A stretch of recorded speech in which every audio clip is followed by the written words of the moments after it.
इसे देखो, last class amalgamation of company start किया था, ठीक है, जहां पे आपने क्या देखा था, एमालगमेशन दो तरीके हो सकता है, in the nature of merger and in the nature of purchase. Amalgamation क्यों करता है, लॉजिक क्लियर है, ताकि हम लोग को सिनर्जीज ऑफ मार्केट कैप्चर कर सके, किसी का टेक्नोलॉजी शेयर कर सके, या फिर मार्केट में कंपटीशन को थोड़ा सा एलिमिनेट कर सके, या फिर हम लोग फाइनेंशियल स्ट्रेंथ बढ़ा सके, एम्प्लॉयज का स्ट्रेंथ बढ़ा सके। इसलिए कंपनीज क्या करती है आजकल, एमालगमेशन करती है।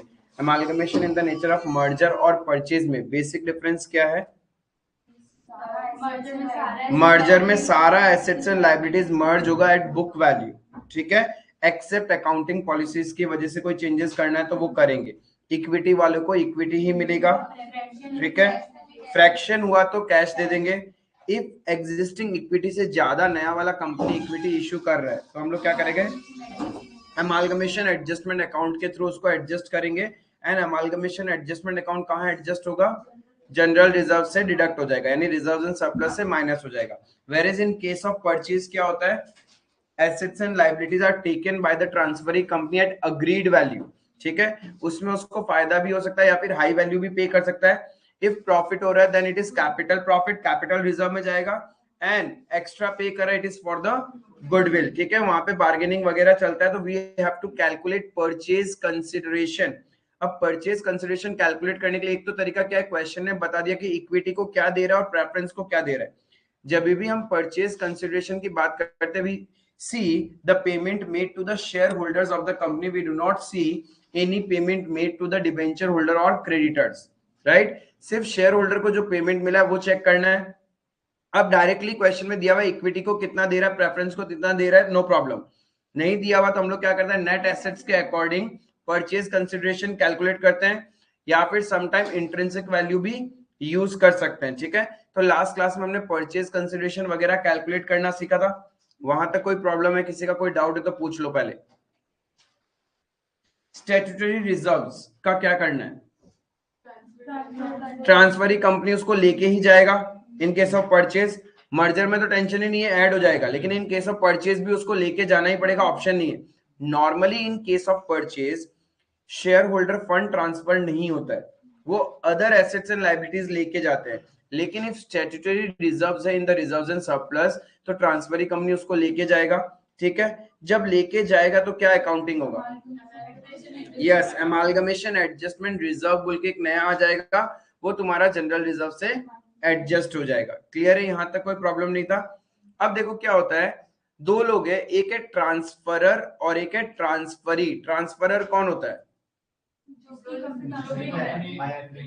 जो कंपनी बिक रहा है उसको हम ट्रांसफरर बोलते हैं, और ट्रांसफरी कौन है, जो खरीद रहा है, राइट। अब जो कंपनी बिक रहा है उसको तो हमें बंद करना पड़ेगा, और जो कंपनी खरीद रहा है वो अपने बुक्स में अकाउंटिंग करेगा। Is it clear. अब जो कंपनी बिक रहा है यानी उसे हमें क्लोज करना है, तो पार्टनरशिप वाले चैप्टर में, फाउंडेशन में आपने देखा होगा कि हम लोग पार्टनरशिप को डिसॉल्व कैसे करते हैं, by transferring all the assets and liabilities to realisation account. Clear है, तो यहां पे भी हम same condition same steps follow करेंगे। जो कंपनी बिक रहा है उसको हमें क्लोज करना है, कैसे क्लोज करेंगे, सबसे पहले वो सारा एसेट्स एंड लायबिलिटीज जो ट्रांसफरी कंपनी लेके जाने वाला है, all the assets and liabilities जो ट्रांसफरी कंपनी लेके जा रहा है वो at book value, book value हम लोग क्या करेगा, क्लोज कर देगा by transferring to the realisation account, ठीक है। अब जो एसेट्स एंड लायबिलिटीज नहीं लेके जा रहा उसको ट्रांसफरर कंपनी नॉर्मली रियलाइज करेगा। सपोज क्रेडिटर है, ट्रांसफरिंग कंपनी बोलता है हम नहीं लेके जाएंगे, तो ट्रांसफरर कंपनी को तो पे करना पड़ेगा ना, जो सेलर कंपनी है उसको तो पे करना पड़ेगा, तो वो अपने बुक्स में नॉर्मल पेमेंट का एंट्री दिखाएगा। लेकिन इफ बायर कंपनी उसको लेके जा रहा है तो हम लोग सारा का सारा assets and liabilities at book value क्या करेंगे, रियलाइजेशन में ट्रांसफर कर देंगे। यहां तक क्लियर है। सेकेंडली, अब हमने वो तो ट्रांसफर कर दिया, क्या क्या लेके जा रहा है वो ठीक है, अब बदले में हम उससे पैसा लेंगे, तो सेलर कंपनी अपने बुक्स में बायर कंपनी को डेटर बनाएगा, बायर कंपनी अकाउंट डेबिट, उनसे पैसा लेना है, राइट। अब ये जो पैसा लेना है किसके अगेंस्ट में लेना है, एसेट्स एंड लायबिलिटीज जो हमने उसको दिया है, लेकिन वो हमने किस अकाउंट में डाल दिया, रियलाइजेशन में, तो परचेज कंसिडरेशन भी मेरा कहां चला जाएगा, realisation. Once the assets and liabilities are transferred to realisation, now all the expenses and all everything realisation के थ्रू ट्रीट होगा, जैसे आप पार्टनरशिप में कर देते, क्योंकि आपने सारे अकाउंट्स तो क्लोज कर दिए। आई बात समझ में? All the share holder fund, equity and reserves and surplus. Reserves and surplus किसका हक है? ऑनर दो है, इक्विटी या प्रेफरेंस? इक्विटी होल्डर्स का। तो जितने भी रिजर्व्स एंड सरप्लस है वो कहां ट्रांसफर हो जाएंगे? इक्विटी शेयर होल्डर के पास चले जाएंगे। Is it clear? और लास्ट में जब ट्रांसफरी कंपनी यानी बायर कंपनी से जो पैसा मिलेगा उसमें से कुछ तो इक्विटी को भी जाएगा ना, तो आप देखोगे लास्ट में इक्विटी का अकाउंट सेटल्ड हो चुका है। तो हम लोग कैसे करते हैं? सबसे पहले सारा एसेट्स एंड लाइबिलिटीज जो ट्रांसफरी कंपनी लेके जा रहा है एट बुक वैल्यू, वो किस वैल्यू में लेके जा रहा है उससे हमें फर्क नहीं पड़ता है, राइट? क्योंकि अग्रीड वैल्यू में जो अकाउंटिंग होता है वो बायर कंपनी करता है, सेलर कंपनी नहीं करता। सेलर कंपनी को तो अपनी बुक्स को क्लोज करना है, तो सेलर कंपनी अपने बुक्स को कैसे क्लोज करेगा? एट बुक वैल्यू, जो बैलेंस शीट में वैल्यूज आ रहा है उसको क्लोज करेगा। क्लियर है? तो सबसे पहले सारा एसेट्स एंड लाइबिलिटीज रियलाइजेशन में ट्रांसफर में चला जाएगा। यहां तक क्लियर है? किस वैल्यू पे? बुक वैल्यू पे। फिर हम लोग क्या करेंगे? परचेज कंसिडरेशन ड्यू करेंगे, उससे पैसा लेना है, तो उससे लेना है तो उसको डेटर बनाया, राइट? अब बदले में हम उसको क्या दे रहे हैं? एसेट्स एंड लाइबिलिटीज ही तो दे रहे हैं, बट हमने एसेट्स एंड लाइबिलिटीज कहां ट्रांसफर कर दिया? रियलाइजेशन। इसलिए कौन सा अकाउंट आएगा? Realisation account. क्लियर है? अब प्रेफरेंस शेयर होल्डर का due entry, preference share holder को हम लोग क्या करेंगे? ड्यू कर दिया। पहले ड्यू एंट्री, क्योंकि हमारी बैलेंस शीट में प्रेफरेंस शेयर कैपिटल बोल के आ रहा होगा ना, राइट? अब क्वेश्चन कभी कभी बोलेगा प्रेफरेंस शेयर कैपिटल को 10% प्रीमियम या 20% प्रीमियम पे करना है, तो वो जो एक्स्ट्रा अमाउंट है वो तो कंपनी के लिए नुकसान ही है। तो वो अब जितने भी प्रॉफिट लॉस है वो किसके थ्रू रूट होगा? Realisation account, right? तो हमारे बैलेंस शीट में प्रेफरेंस शेयर कैपिटल लाइबिलिटी था फेस वैल्यू, उसको क्लोज कर देंगे। जो भी आप एक्स्ट्रा पे कर रहे हो वो रियलाइजेशन अकाउंट में चला जाएगा एंड ड्यू एंट्री हो गया। Is it clear?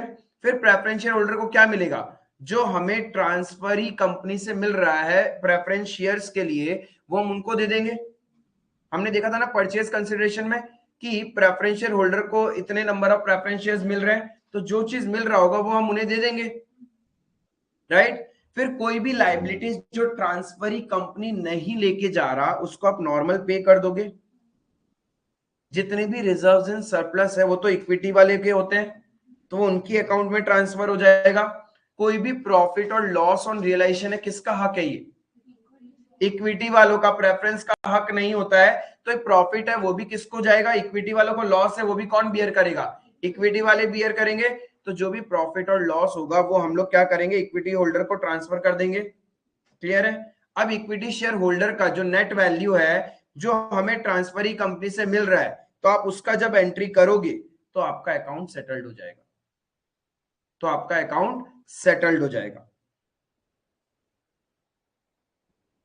Preference share holder को ड्यू किया, तो प्रेफरेंस शेयर होल्डर को क्या मिलता है? या तो preference shares in transferee company and अलग से कुछ कैश भी मिल सकता है, तो कैश भी दे दिया हमने उनको।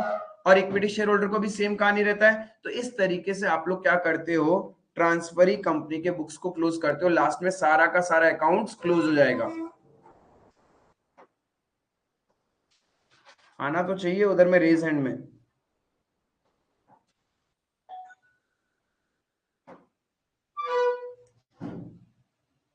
भैया आवाज आ रहा है? बोलो।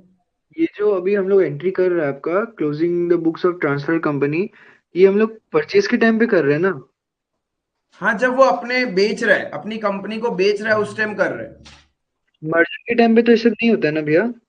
क्या चीज? मर्जर के केस में तो इंडिविजुअल दोनों कंपनी को मर्ज बंद करना पड़ेगा हमें। हाँ मतलब जैसे एक कंपनी दो कंपनी दोनों बन करके एक अलग ही कंपनी फॉर्म हो जाएगा क्या उसमें? हाँ, तो वो जो दोनों कंपनी का एग्जिस्टेंस था वो मतलब दोनों क्लोज हो जाएगा क्या? दोनों क्लोज करना है, दोनों का बुक्स। तो अभी जो ये कर रहे हैं हम लोग क्या बोलते हैं, ये अभी हम लोग परचेज के केस में कर रहे हैं। हाँ, परचेज के केस में। मर्जर के केस में तो इजी है, सारा का सारा बुक वैल्यू पे all the assets and liabilities transfer हो जाएगा। वहां हाँ पे तो कुछ लोड ही नहीं लेना है, एक्स्ट्रा एक्स्ट्रा कुछ भी नहीं देना होता है। ठीक है। जैसे नॉर्मल परचेज के केस में क्लोज होगा वैसे ही मर्जर के केस में क्लोज होगा, बस वैल्यूज का ध्यान में रखना है। ठीक है?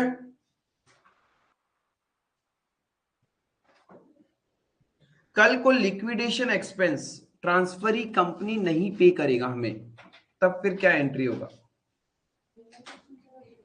क्योंकि अब कोई नया अकाउंट ओपन नहीं होगा, तो हम क्या एंट्री करेंगे? Realisation to cash back.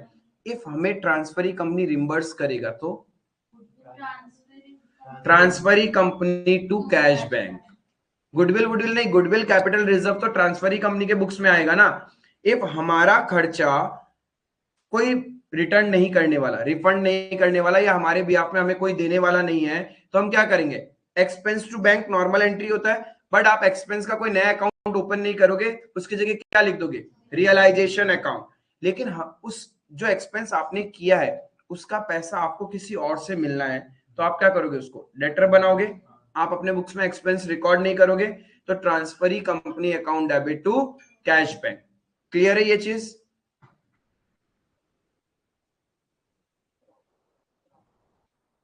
ये दो एंट्री में डाउट?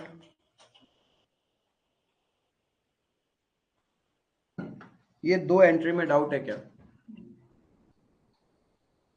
सारा 10 का 10 जर्नल एंट्री एक बार देख लो अच्छे से, कोई भी दिक्कत है क्या? इन the books of transferor company. Number 7 में जो हमारी बैलेंस शीट में इक्विटी शेयर कैपिटल था, वो तो हमें इक्विटी शेयर होल्डर को ही देना है, तो उस अकाउंट को क्लोज करने के लिए क्या किया हमने? Equity share capital to equity share holder transfer entry कर दिया।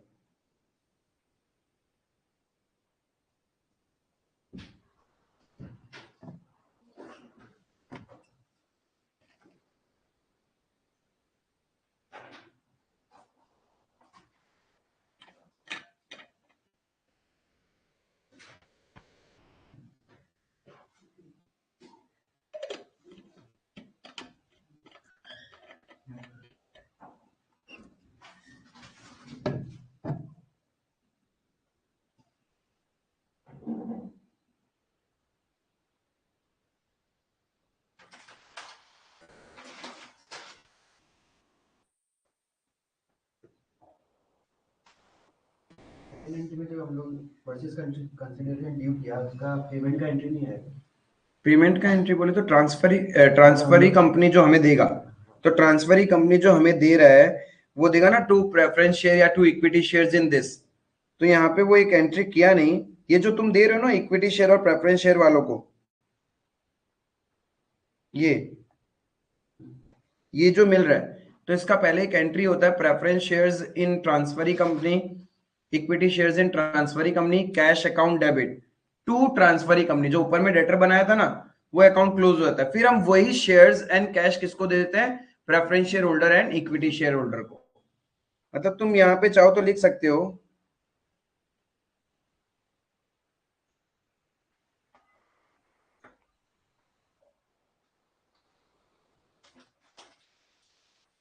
Purchase consideration received. तो जब परचेज कंसिडरेशन मिलेगा तो क्या मिलेगा? एक तो कैश मिल सकता है, कैश मतलब कैश बैंक कुछ भी हो सकता है, ठीक है। फिर equity shares in transferee company, preference shares in transferee company to transferee company, जो आपने लेटर बनाया था। नहीं, दिखा देंगे ताकि सारे लेजर्स क्लोज दिखे, ठीक है। ये तो हो गया ट्रांसफरी कंपनी को क्लोज करना। अब ट्रांसफरर कंपनी खरीद रहा है तो वो एंट्री करेगा, राइट। वो सबसे पहले बिजनेस खरीद रहा है, तो business purchase account debit to transferor या फिर टू लिक्विडेटर ऑफ ट्रांसफरर, क्योंकि उसको पैसा देना है ना। सबसे पहले वो खरीद रहा है, क्या क्या खरीद रहा है वो बात की बात है। पहले उसने पूरा बिजनेस खरीदा, तो वो एंट्री क्या करता है? बिजनेस परचेज अकाउंट डेबिट, और उसको पेमेंट करना है, किसी ना किसी को तो करना ही ना। किसको करना होगा? Liquidator of transferor. Normally transferor company बोलते हैं, बट ट्रांसफरर कंपनी का मालिक नहीं आता, उसका लिक्विडेटर आता है जो उस कंपनी को लिक्विडेट कर रहा है, राइट। तो लिक्विडेटर को देना है। उसके बाद वो क्या करता है? सारा एसेट्स एंड लाइबिलिटीज जो ट्रांसफरर कंपनी से लेके आया है उसको अपने बुक्स में रिकॉर्ड करेगा। किस वैल्यू पे? अग्रीड वैल्यू पे, जिस वैल्यू पे वो खरीद रहा है। अब उसको मतलब नहीं है कि ट्रांसफरर कंपनी के बुक्स में उसकी क्या वैल्यू थी, उसने जितने में खरीदा उसके लिए तो वही वैल्यू है, तो वो सारा का सारा लेके आएगा और उसको कंपेयर करेगा अपने बिजनेस परचेज की वैल्यू से। इफ ज्यादा पे कर रहा है तो गुडविल और कम पे कर रहा है तो कैपिटल रिजर्व। पहले तो ये दो एंट्री पास करेगा वो, तो वो क्या करता है, सबसे पहले खरीदने की एंट्री पास करी जिस वैल्यू में उसने परचेज किया। अब इसके अगेंस्ट में उसने क्या क्या खरीदा है, ये एसेट्स एंड ये लाइबिलिटीज, राइट। तो नेट इतना वो पे करने वाला है। Is it clear? तो डिफरेंस क्या हो जाएगा, इधर गुडविल और कैपिटल रिजर्व। ये चीज क्लियर है, दो एंट्री।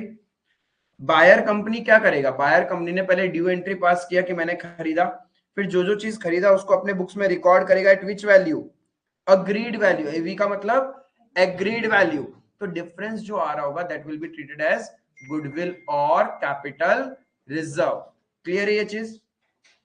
एक बार उसने अपनी कंपनी में सब कुछ लेके आ गया, फिर यदि किसी लाइबिलिटीज का पेमेंट कर रहा है तो नॉर्मल जैसे लाइबिलिटी का पेमेंट होता है वैसे ही होगा।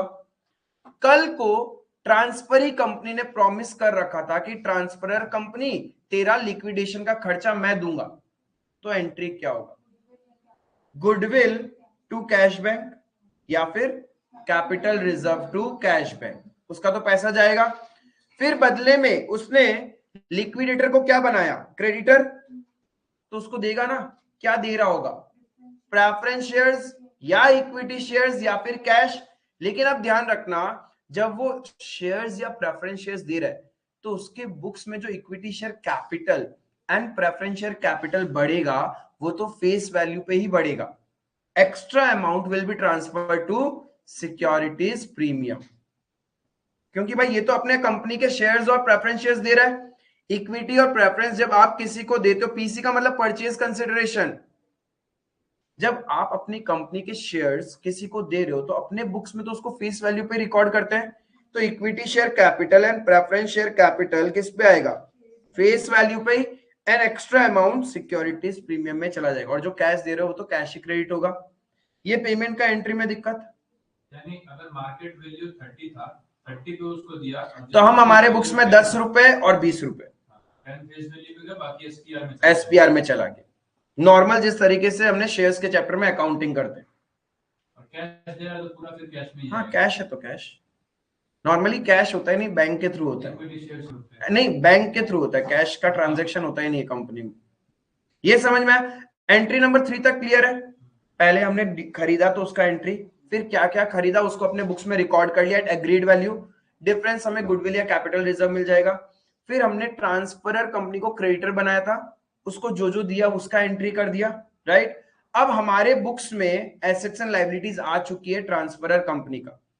हो सकता है ट्रांसफरर कंपनी हमारे लिए डेटर था, ठीक है, और ट्रांसफरर कंपनी में हम लोग क्या थे, क्रेडिटर हुए। यदि मुझे ट्रांसफरर कंपनी से पैसा लेना है तो ट्रांसफरर कंपनी के बुक्स में ये लिखा हुआ होगा ना कि हम लोग को देना है। तो अब हमारी बुक्स में ही डेटर है और हमारी बुक्स में ही क्रेडिटर, यानी मुझे अपने आप से ही लेना है और अपने आप को ही पे करना है, कुछ होना तो है नहीं। तो हम लोग क्या करेंगे, उसको बोलते हैं म्यूचुअल ओइंग्स। तो उसको हमें क्या करना पड़ेगा, कैंसिल करना पड़ेगा। बैलेंस शीट के अंदर ऐसे दिखाओगे तो कितना गंदा लगेगा कि खुद से पैसा लेना है, खुद को पैसा देना है, फिर तो हर इंसान करोड़पति बन जाएगा। ठीक है, आई बात समझ में? तो कैंसलेशन ऑफ म्यूचुअल ओइंग्स, ये समझ में आया? It may be creditor debtor, it may be bills receivable, bills payable भी हो सकता है। यहां तक क्लियर है? देन उसके बाद में हमने देखा था ये वाला एक्सपेंसेस रिम्बर्स करने का। Secondly stock, unrealised profit on stock. यदि मैं खरीद रहा हूं आपकी कंपनी को, मैंने आपको स्टॉक बेचा था, गुड्स बेचा था, 100 रुपए का चीज 150 में, एंड वो अनसोल्ड है आपके बुक्स में। अब जब मैंने आपकी कंपनी को खरीद लिया तो वो क्लोजिंग स्टॉक मेरे पास आ गया, लेकिन जब मैंने खरीदा होगा वो तो 150 में आया ना, उसमें जो 50 रुपए का प्रॉफिट है वो मैंने अपनी बुक्स में रिजर्व्स एंड सरप्लस में दिखा रखा होगा। अब सोचो मेरा ही अपना गुड्स ऐसे दिख रहा होगा बैलेंस शीट में, closing stock 150, reserve and surplus 50 रुपए। क्या ये सही है क्या? मैंने अपना ही गुड्स तो अपने आप को बेच दिया। जब मैंने आपको खरीद लिया तो आपकी कंपनी मेरी हो गई, तो उसका जो स्टॉक है, आपके बुक्स में जो स्टॉक है वो मेरा वाला ही तो स्टॉक है, तो उसमें जो प्रॉफिट एलिमेंट है, क्या मैं उसको रियलाइज मानूंगा क्या? मैं रियलाइज तब मानता जब आपने किसी और को बेच दिया होता, लेकिन जब आपसे बिका ही नहीं तो वो स्टॉक तो वैसे ही रहा ना, तो उसको मैं अपने बुक्स पे कैसे दिखाऊंगा? कॉस्ट पे दिखाऊंगा ना। प्रॉफिट कम करना पड़ेगा, तो प्रॉफिट कम करने के लिए मुझे क्लोजिंग स्टॉक को क्या करना पड़ेगा? क्रेडिट करना पड़ेगा और प्रॉफिट डेबिट करना पड़ेगा। आई बात समझ में? तो ये 50 रुपए यहां से कैंसिल होंगे, तभी तो करेक्ट अकाउंटिंग होगी ना। आई बात समझ में? तो ये लास्ट एंट्री वही है।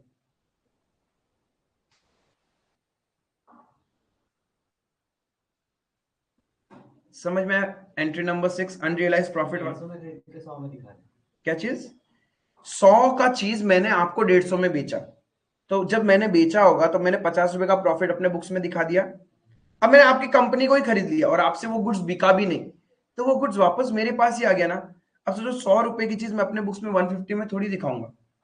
मेरा ही गुड्स मेरे पास आया है, तो मुझे तो उसको कॉस्ट में दिखाना चाहिए ना। तो मुझे क्या करना है? स्टॉक का वैल्यू कम करना है। और जो पहले मैंने 50 रुपए का प्रॉफिट रिजर्व एंड सरप्लस में दिखाया था, वो तो रियलाइज हुआ ही नहीं ना, तो मुझे वो भी तो कैंसिल करना पड़ेगा। हाँ, वो प्रॉफिट कैंसिल हो गया और स्टॉक का वैल्यू कम कर देंगे। क्लियर है? एंट्री नंबर 6 समझ में आया? कोई दिक्कत नहीं है?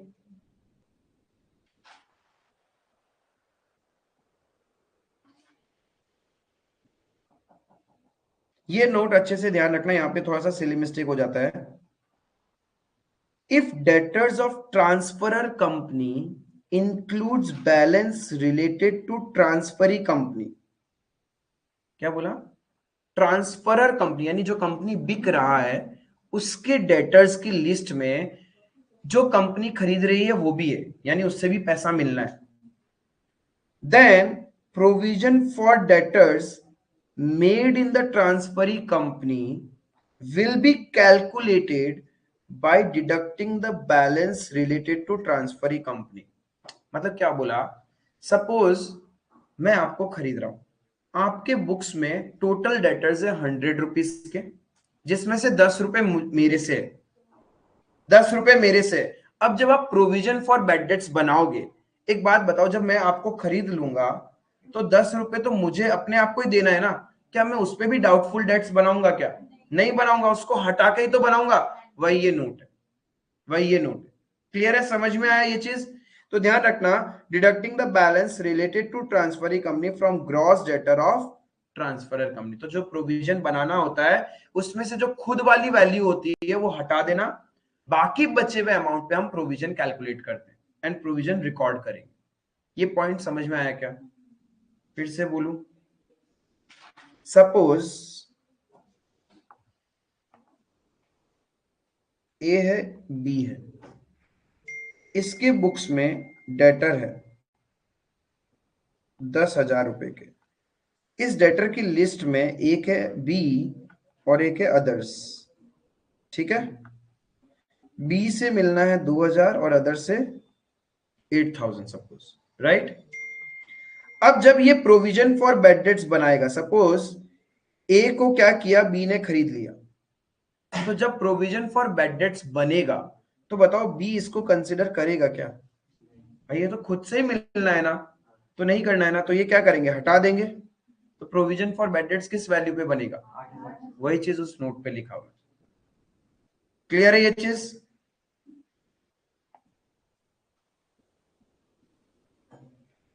जब तक आप अकाउंट से बातें नहीं करोगे अकाउंट्स तकलीफ देगा। ठीक है? आपको बात करने के हाँ ऐसे कैरेक्टर है, ऐसे हो रहा है, एक कंपनी है, दूसरी कंपनी ये मेरे को खरीद रही है, मेरे को बेच रही है, मेरे को, मैं क्या करूंगा? जब तक आप ऐसे नॉर्मल लेमैन की तरह बात नहीं करोगे तो अकाउंट्स प्रॉब्लम करेगा। ठीक है?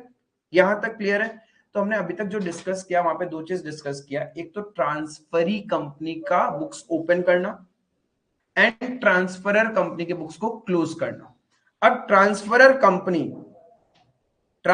कंपनी जब बुक्स क्लोज करता है तो क्या करता है? सबसे पहले सारा एसेट्स एंड लायबिलिटीज जो ट्रांसफरी कंपनी लेके जा रहा है एट बुक वैल्यू रियलाइजेशन में ट्रांसफर कर देगा, ठीक है।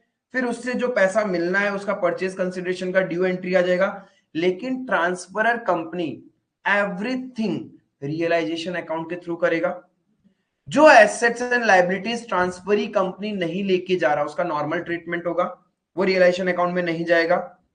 देन प्रेफरेंस शेयर होल्डर का ड्यू एंट्री आएगा, इक्विटी शेयर होल्डर का ड्यू एंट्री आ जाएगा। इक्विटी शेयर होल्डर को क्या क्या मिलेगा? Equity share capital and all the reserves and surplus and realisation का कोई भी प्रॉफिट लॉस, ये सारा उनके अकाउंट में जाएगा। फिर जो हमें ट्रांसफरी कंपनी से मिल रहा है, पेमेंट जो हमें मिल रहा है, वो हम किसको दे देंगे? Preference share holder and equity share holder. Automatically सारे अकाउंट क्लोज हो जाएंगे।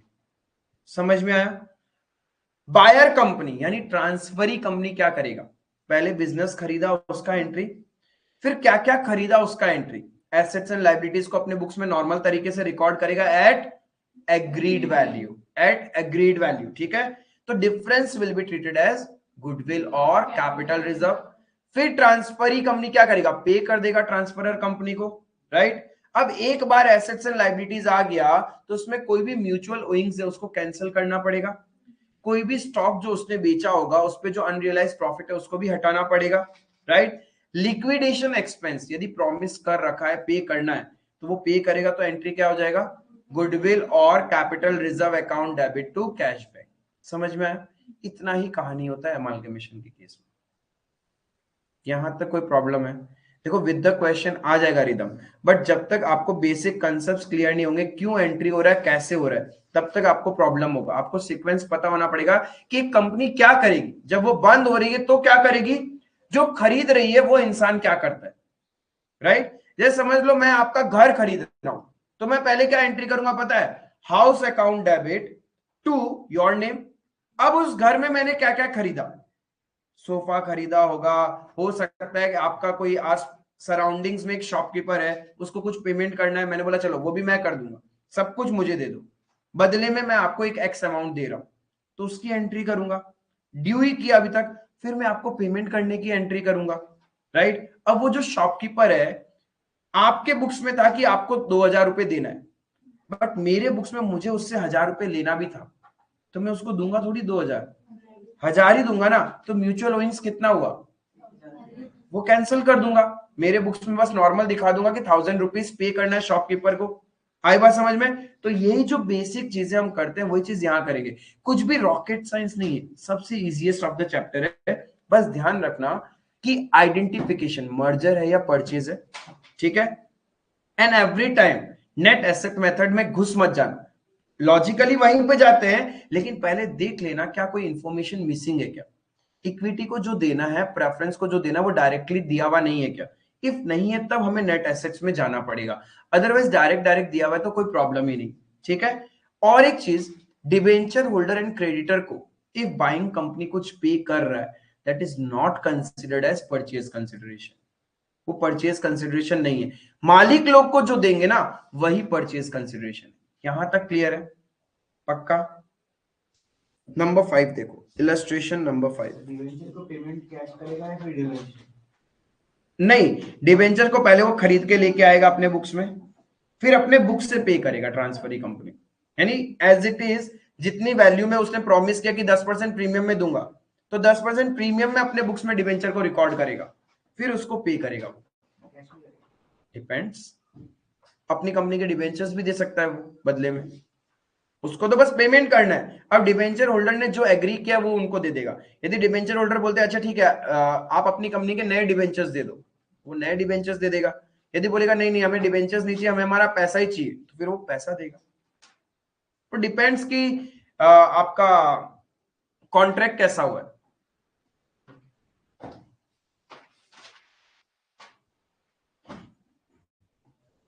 देखो बेसिक क्वेश्चन है, Y Limited acquires the business of Z Limited whose balance sheet as at 31st March is as under। Y देखो exam में जब भी amalgamation का क्वेश्चन आए, ठीक है, एक कुछ सिली मिस्टेक क्या होता है कि बैलेंस शीट किसका दिया हुआ है वो नहीं पता होता है, फ्लो में एग्जाम प्रेशर में ना कुछ ब्लंडर करके आ जाते हैं, राइट।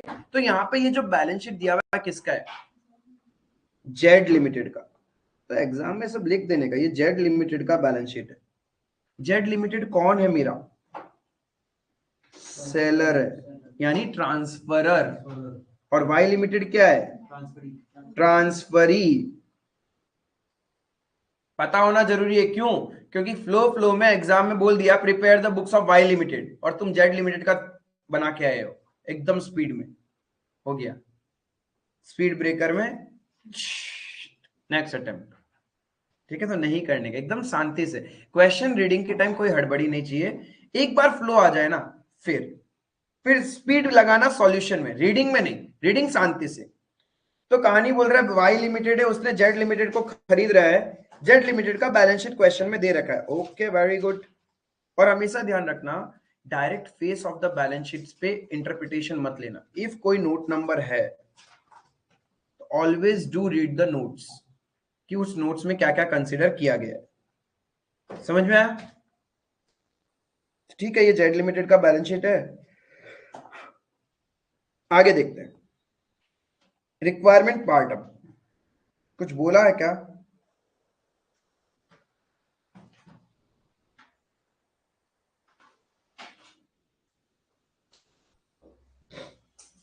कुछ बोला नहीं है, इन शॉर्ट हिडन है, मतलब जस्ट प्रैक्टिस क्वेश्चन है। तो इसमें ध्यान रखना, बुक्स ऑफ वाई लिमिटेड भी बनाना है, बुक्स ऑफ जेड लिमिटेड भी बनाएंगे। मतलब we have to close the books of Z limited and we have to bring down all the assets and liabilities in the books of Y limited. दोनों का books बनाएंगे, practice question है, जो अभी सीखा उससे पूरा का पूरा रिदम लाने के लिए।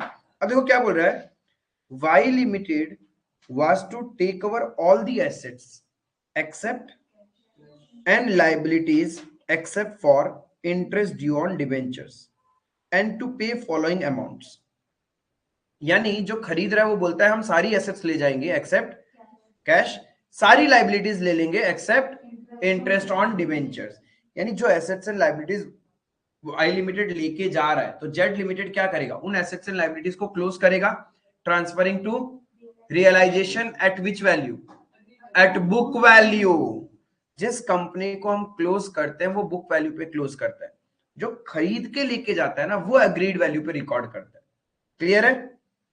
अब देखो बदले में वो क्या दे रहा है, वो बोलता है ₹2 lakh 7% debentures in Y limited for the existing debentures in Z limited. यानी जो जेड लिमिटेड के डिबेंचर्स है उनको वो अपनी कंपनी के 2 लाख रुपए के डिबेंचर्स दे देगा। For the purpose each debentures of Y Limited is to be treated as worth 105। यानी 105 रुपए में इश्यू कर रहा है अपने कंपनी के डिबेंचर। यानी जितने भी debenture holder of Z limited है उनको वो अपनी कंपनी के डिबेंचर्स दे रहा है, कितने रुपए में? 105। एक बात बताओ, डिबेंचर होल्डर्स को डिबेंचर्स दे रहा है, क्या इसको परचेज कंसिडरेशन में काउंट करेंगे क्या? ये नॉर्मल है, पहले वो अपनी बुक्स में डिबेंचर को लेके आएगा एंड देन उसको पे ऑफ करेगा। क्लियर है? नेक्स्ट बोला, for each preference shares in Z limited ₹10 in cash and 19% preference shares of 100 each in Y limited. यानी प्रेफरेंस शेयर होल्डर को क्या देना है बता दिया। प्रेफरेंस शेयर होल्डर है कितने? 4 लाख रुपए के। अब इनको वो क्या क्या दे रहा है? 40,000 कैश और 4 लाख। यानी प्रेफरेंस शेयर होल्डर को वो दे रहा है 9% प्रेफरेंस शेयर्स अपनी कंपनी के, कितने रुपए के? एक के बदले में एक दे रहा है ना, 19% preference share each in Y limited, तो 4 लाख रुपए का ये हो गया फेस वैल्यू। और क्या दे रहा है उनको? कैश दे रहा है, कितना रुपए का? 10 रुपए फॉर ईच प्रेफरेंस शेयर्स, तो यानी 40,000 रुपए का तो कैश हो गया। ये दो दे रहा है प्रेफरेंस शेयर वालों को। इक्विटी वालों को क्या दे रहा है? 20 रुपए कैश एंड एक इक्विटी शेयर्स 140 रुपए में, राइट? तो क्या होगा, इक्विटी शेयर होल्डर को इक्विटी शेयर्स मिल रहे हैं ऑफ वाई लिमिटेड, कितने रुपए के? टोटल इक्विटी शेयर्स कितने हमारे पास? 8,000 इक्विटी शेयर्स को अपनी कंपनी के इक्विटी शेयर्स कितने रुपए में दे रहा है वो? तो 8,000 into 140,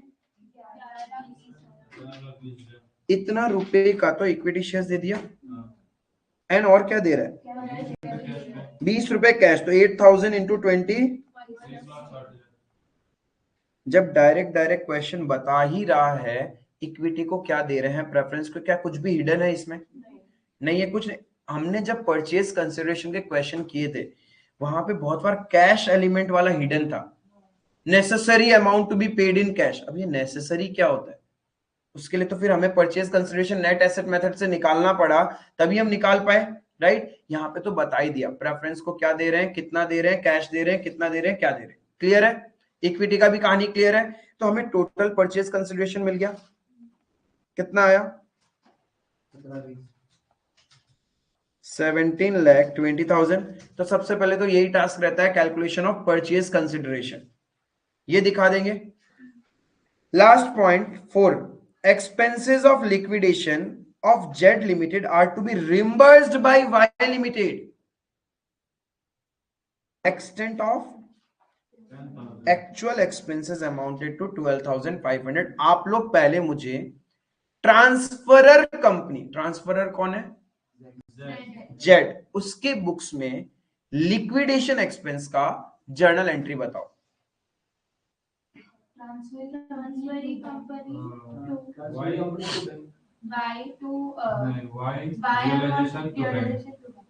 yes, Y limited debit, क्योंकि वो तो 10,000 ही देगा ना, और बाकी तो हमारा खर्चा हो गया, तो realisation debit 2,500 to cash bank, जो भी करना है 12,500। समझ में आया भाई? वो क्यों पूरा 12,500 एग्री किया क्या उसने? उसने बोला जितना खर्चा होगा देख लो, 10,000 तक हम लोग रिम्बर्स कर देंगे, तो 10,000 ही तो मुझसे ड्यू करेंगे ना, क्लियर है। देन ट्रांसफरी कंपनी क्या एंट्री करेगा, ट्रांसफरी कंपनी, यस, गुडविल और capital reserve account debit to bank, कितना रुपए से, 10,000, जितना उसने प्रॉमिस किया। ट्रांसफरी कंपनी कितना पैसा रिम्बर्स कर रहा है, 10,000, तो अपने बुक्स में क्या एंट्री करेगा, गुडविल, इफ आ रखा है तो गुडविल, नहीं तो कैपिटल रिजर्व को रिवर्स करेगा, गुडविल और capital reserve account debit to cash और बैंक। समझ में आया?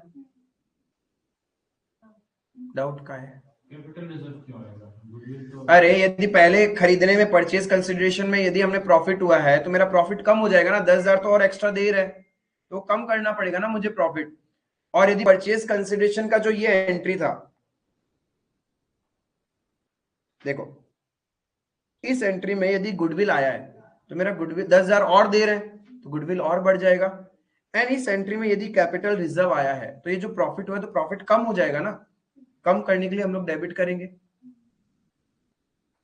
ठीक है। बस इतना ही कहानी था। नीचे क्या बोला, Y limited valued land and building at 5,50,000, plant and machinery at 650 and patents at 20,000 of Z limited for the purpose of amalgamation. मतलब वो इस वैल्यू में खरीद के लेके जा रहा है। वाई लिमिटेड क्या कर रहा है, लैंड एंड बिल्डिंग को 5.5 लाख पे खरीद रहा है, प्लांट एंड मशीनरी को 6.5 लाख पे, और पेटेंट्स को 20,000 पे लेके जा रहा है। क्या इससे जेड लिमिटेड को फर्क पड़ता है? जेड लिमिटेड को फर्क नहीं पड़ता। ये सारी वैल्यूज वाई लिमिटेड अपने बुक्स में रिकॉर्ड करेगा एट अग्रीड वैल्यू। आई बात समझ में? तो सबसे पहले अपने परचेज कंसिडरेशन का प्रेजेंटेशन दिखाना है। Secondly books of Z limited. अब जेड लिमिटेड का बुक्स कैसे बनेगा, वो क्या करेगा,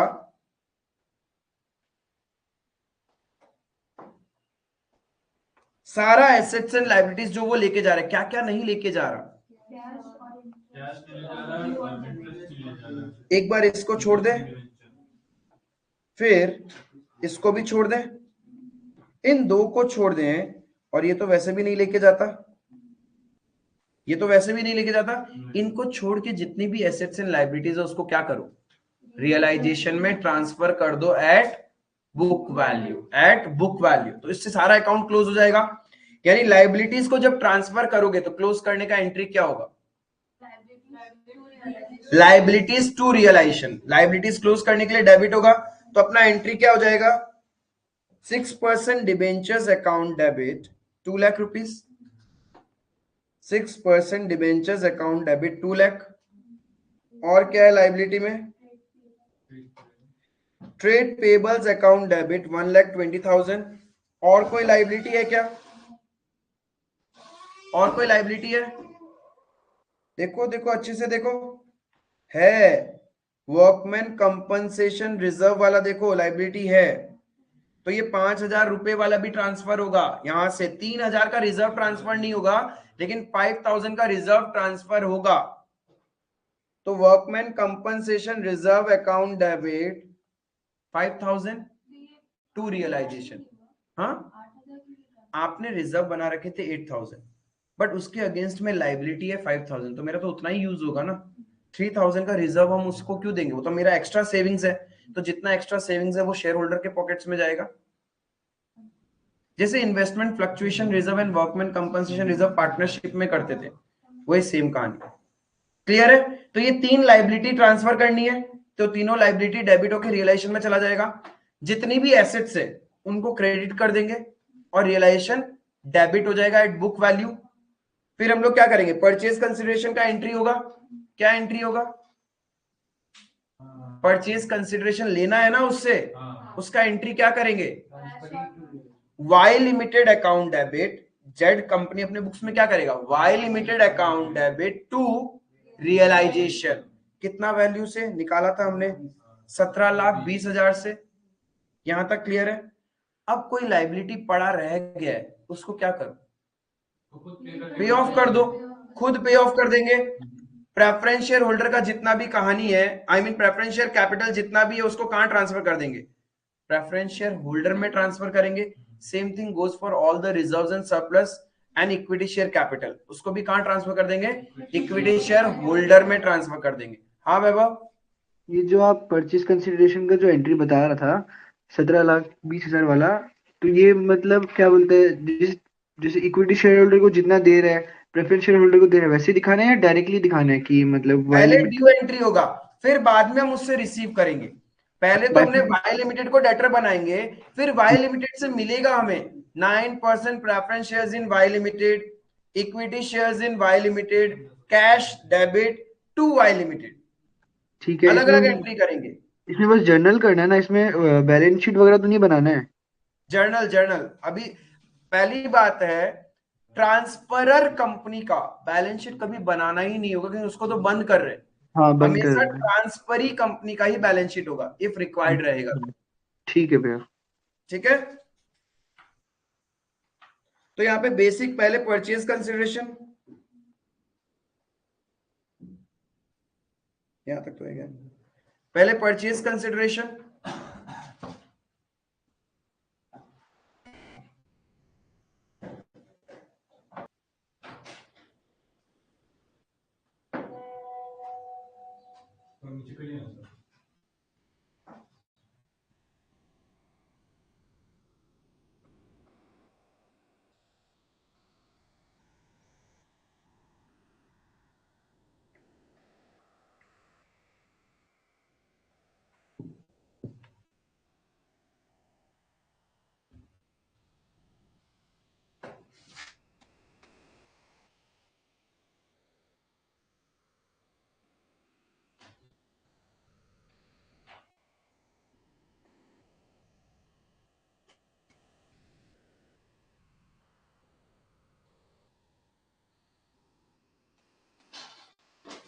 ऑल दी एसेट्स पहले हमने ट्रांसफर कर दी जो ट्रांसफरी कंपनी लेके जा रहा है, and all the liabilities at book value.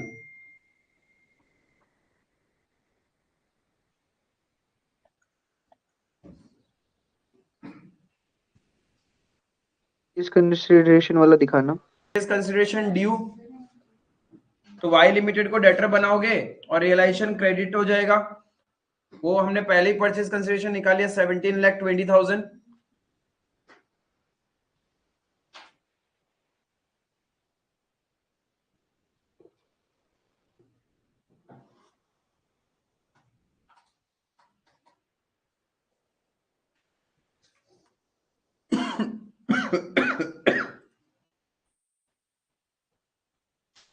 Fourth क्या करें? हमारे बुक्स में इंटरेस्ट ऑन डिवेंचर पड़ा है, उसको पे ऑफ कर सकते हैं। देखो कोई सीक्वेंस नहीं है, आप अपने हिसाब से कर सकते हैं, कोई प्रॉब्लम नहीं है।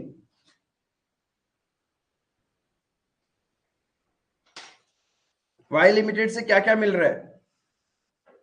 कैश मिल रहा है, 9% प्रेफरेंस शेयर्स मिल रहा है और इक्विटी शेयर्स मिल रहा है। तो अभी हमने वाई लिमिटेड को डेटर बनाया, तो बदले में वो जो जो दे रहा है वो सब ले लो, तो उसका अकाउंट भी क्लोज हो जाएगा।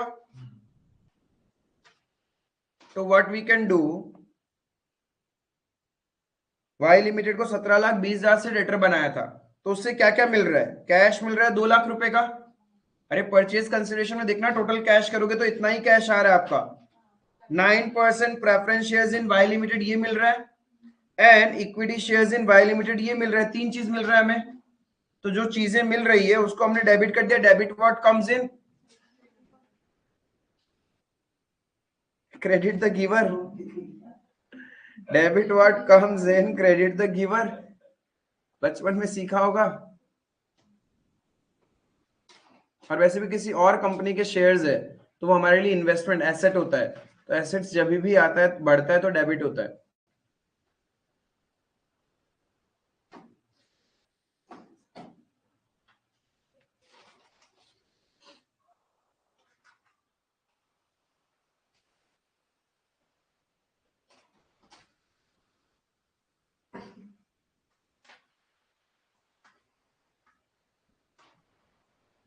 जर्नल एंट्री का सीक्वेंस ऊपर नीचे हो सकता है, कोई प्रॉब्लम नहीं है उसके अंदर में। भैया एंट्री नंबर 2 में वर्कमैन्स कंपेंसेशन रिजर्व अकाउंट को क्यों लिया हम लोग 5,000? वहां लिखा हुआ है बैलेंस शीट में एक्सपेक्टेड लाइबिलिटी 5,000 है। हाँ, तो फिर मतलब क्या बोलते हैं हम लोग तो तो आपका लाइबिलिटी है मतलब पेमेंट करना पड़ेगा। और क्वेश्चन में साफ साफ लिख दिया था कि सिर्फ वो इंटरेस्ट ऑन डिबेंचर का लाइबिलिटी नहीं लेके जा रहा है, बाकी ठीक है, सारा लाइबिलिटी लेके जाएगा। तो सारा लाइबिलिटी में रिजर्व्स एंड सरप्लस और वो सब तो नहीं आता है, बेसिकली अदर लाइबिलिटीज होता है ना। हाँ तो रिजर्व एंड सरप्लस नहीं लेके जा रहा है वो हाँ वो वो तो, उस रिजर्व के अंदर में जो लाइबिलिटी है उसको लेके जा रहा है। हाँ वही। और रिजर्व्स एंड सरप्लस का फिर क्या होता है भैया, जैसे जो कंपनी शेयर में होल्डर में रिजर्व। चला जाएगा, वो तो इक्विटी वालों को मिल जाएगा। अच्छा ठीक है। तो इक्विटी शेयर होल्डर्स का जो ड्यू एंट्री है उसमें रिजर्व एंड सरप्लस भी देगा क्या हम लोग? हाँ एवरीथिंग सब कुछ क्लोज कर देगा। तुम चाहो तो डायरेक्ट एंट्री भी कर सकते हो, वरना पहले क्या करो, equity share capital account debit, जितने भी रिजर्व्स एंड सरप्लस है वो डेबिट, फिर रियलाइजेशन का जो फाइनल बैलेंस है वो debit to equity share holder, क्योंकि रियलाइजेशन का प्रॉफिट लॉस भी किसको मिलेगा? इक्विटी शेयर होल्डर को मिलेगा ना, वरना तुम्हारा रियलाइजेशन अकाउंट तो ओपन रह जाएगा। रियलाइजेशन को कैलकुलेट करना होगा डेबिट हाँ प्लस माइनस करके। मतलब इन शॉर्ट जब आप किसी कंपनी को बंद कर रहे हो ना, तो उसके सारे अकाउंट क्लोज हो जाने चाहिए, कुछ भी ओपन नहीं रहेगा। जब सेम इसी पैटर्न पे आप उनके लेजर्स बनाओगे ना, तो आपको और ज्यादा क्लैरिटी आएगा। पहला 4 एंट्री में किसी को डाउट है क्या? First second third fourth entry में, फर्स्ट 4 एंट्री में किसी को डाउट? फिफ्थ में नॉर्मल है, लिक्विडेशन एक्सपेंसेस किया था उसने, तो टोटल 12,500 का किया था, जिसमें से 10,000 तो उसको मिलना ही है। तो वाई लिमिटेड अकाउंट डेबिट 10,000, 2,500 उसका खुद का एक्सपेंस, तो realisation account debit to cash. Bank भी कर सकते थे, ऐसा कुछ नहीं है।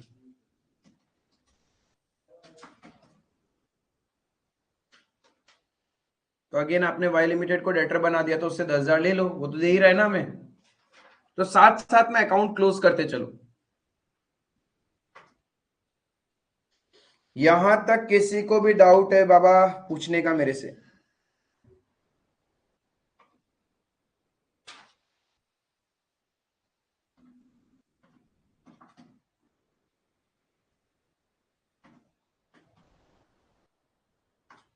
अब क्या करो? अब एक इंटरेस्ट ऑन डिबेंचर्स ड्यू पड़ा था ना, उसको पे ऑफ कर दो।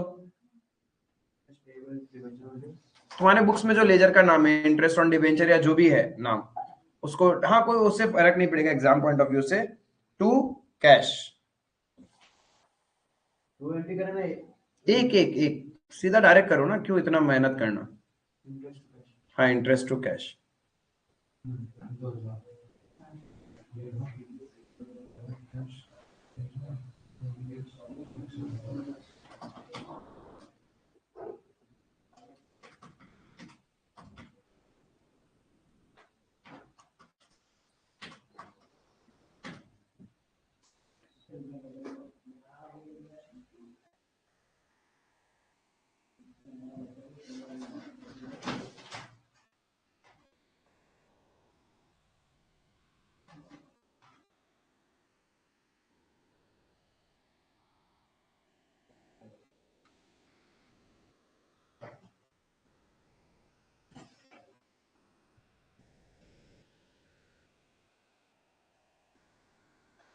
अब या तो प्रेफरेंस शेयर होल्डर का ड्यू एंट्री करो पहले, या डायरेक्ट ही दे दो उनको। 6% प्रेफरेंस शेयर कैपिटल रियलाइजेशन 2 करके डायरेक्ट भी कर सकते हो, या पहले ड्यू एंट्री करके भी पे कर सकते हो। At the end of the day तुम क्या करोगे? Preference share capital to preference share holder, फिर preference share holder to preference shares in Y to cash. यानी प्रेफरेंस शेयर होल्डर तो कैंसिल ही होना है ना, आपकी एक एंट्री बढ़ने वाली है। आप चाहो तो एग्जाम में ड्यू एंट्री करके करना, या डायरेक्ट भी एंट्री कर सकते हो, कोई प्रॉब्लम नहीं होता एग्जाम में। पहला बात, हाँ मैंने ये बोला कि तुम्हारे बुक्स में प्रेफरेंस शेयर कैपिटल पड़े, राइट? अब उनको तो पैसा देना है ना, तो पहले तुम ड्यू करोगे preference share capital to preference share holder, फिर तुम एंट्री करोगे preference share holder to cash या जो भी दे रहे हो उनको। तो आप ड्यू एंट्री नहीं करके डायरेक्ट एंट्री भी तो कर सकते थे ना, प्रेफरेंस शेयर कैपिटल टू जो भी आप उसको पे कर रहे हो, वो बोल रहा हूं मैं।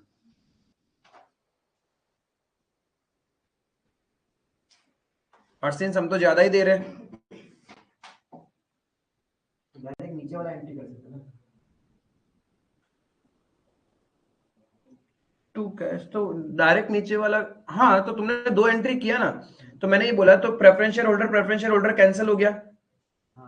तुमने जो ऊपर किया, तुमने क्या किया? 6% preference share capital account debit 4 lakh, realisation account debit 40,000 to preference share holder, फिर एक नरेशन लिखना होगा being amount due to preference share holders, फिर एक एंट्री किया preference share holder account debit to cash to 9% preference shares of या in Y limited. तुम यहाँ कैपिटल नहीं लिख सकते नीचे वाला एंट्री में, क्योंकि ये हमारे लिए कैपिटल है ही नहीं ना। तुमने लिखा ना to 9% preference share capital, preference share capital तो वाई लिमिटेड के बुक्स में आएगा। हम यहाँ क्या लिखेंगे? To 9% preference shares of Y limited या इन वाई लिमिटेड। तो ये ऊपर का दो और नीचे का दो एक साथ कर सकते हैं। हाँ एक साथ कर सकते हैं, तो इससे नरेशन, एक सिंगल नरेशन से काम हो जाएगा।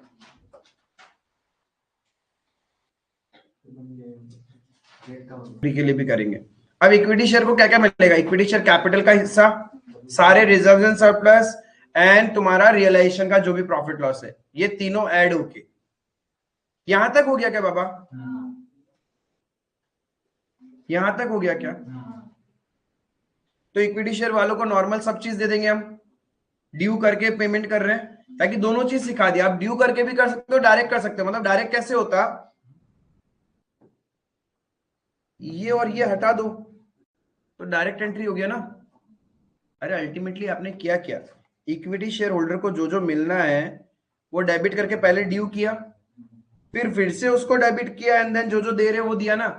तो अब ये दो नहीं भी लिखते तो कोई फर्क पड़ता क्या? डेबिट क्रेडिट होके तो कैंसिल ही हो रहा है ना ये। तो आप डायरेक्ट मर्ज एंट्री भी पास कर सकते थे, ड्यू एंट्री पास नहीं करके। बट ठीक है, ड्यू एंट्री करके समझ में आएगा बाद में जब आप रिवीजन करोगे, वरना फिर लेके बैठ जाओगे ये कैसे हुआ।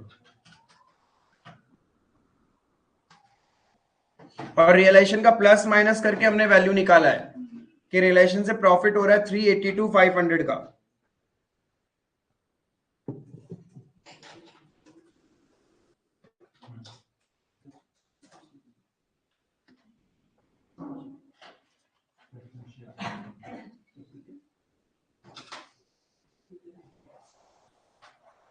क्या चीज? पीसीएस का फुल फॉर्म बोलता है, पीएससी का प्रेफरेंस शेयर कैपिटल।